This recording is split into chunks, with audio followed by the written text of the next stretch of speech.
திருப்பும்படியாக கர்த்தர் செய்வார். ஹalleluya.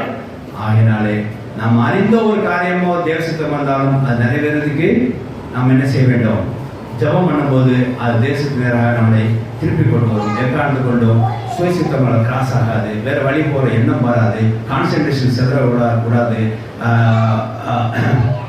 மாம்ச காரியம் தாக்க கூடாது, விசேஷமாக பலவீனம் அதை தாக்க கூடாது.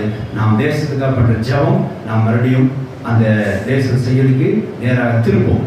அதே சமயம் அறியாத ஒரு காரியத்துக்கு என்ன செய்ய தெரியலையே, ஒரு தடுமாற்றம் உள்ள காலையில் அப்போஸ்தலர் ஒரு தடுமாற்றம் உள்ள காலையிலே ஒரு தடுமாற்றம் உள்ள வேலையிலே அறியாத ஒரு காரியத்துக்காக நீ தேசத்தில் ஜெபம் பண்ணாலும் கூட அந்த நேரத்தில் கர்த்தர் உங்களுக்கு என்ன செய்வார்?